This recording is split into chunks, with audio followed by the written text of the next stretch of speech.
So I have a friend who's in 5th grade and I wanted to buy him some sneakers. So I got a size 5, right, because he's in 5th grade.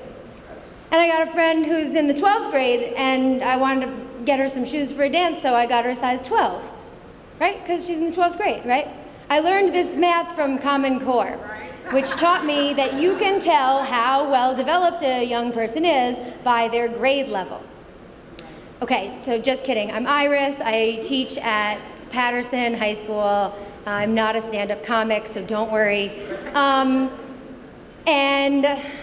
I've been teaching in the city for 9 years, and in general, the curricula that I've gotten has been a suggestion. You gotta teach these skills. Here's a text you might wanna use. We definitely have enough copies. But I've often changed the text based on what the students in the classroom at the time needed, what they needed because of their developmental level with reading, or what they needed because of what they were interested in. It's developmentally appropriate to learn to read between ages 4 and 7. Pretty nice range there, right? But the Common Core says that you have to learn to read in kindergarten, or you're not doing it right, and your teacher's certainly not doing it right. So the grade levels that are assigned to readability are really not, there's just averages, and they're not supposed to be used to dictate what a teacher should use.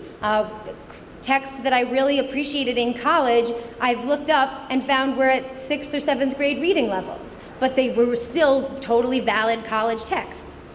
So when I saw that this book, which had no higher merit than having been on Bill Gates's top 10 list for 2012, was on the reading list for 10th grade, and I said, that looks boring, and if I'm gonna be bored, then my students are gonna be bored. I'm gonna stick to Lesson Before Dying, which has been in the 10th grade curriculum forever.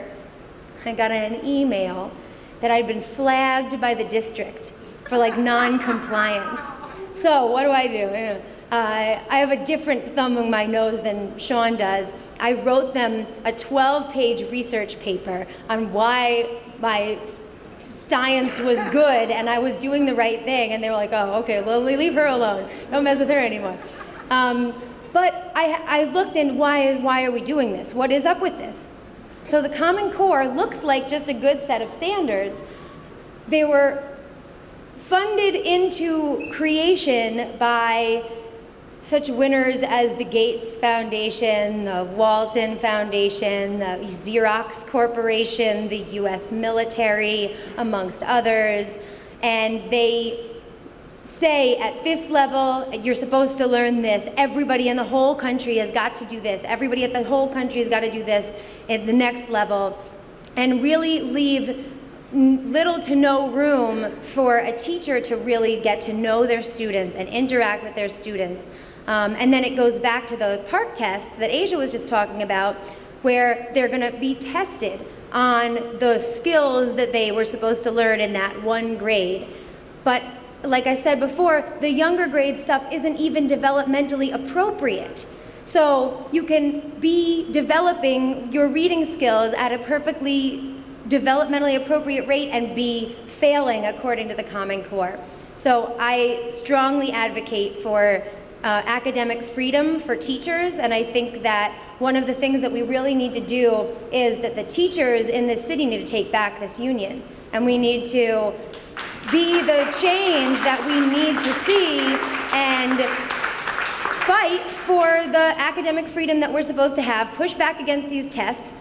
If several years ago the AFT, the American Federation of Teachers, and the National Educators Association had said none of our members are giving any of these standardized tests again, we wouldn't be here. Thank you.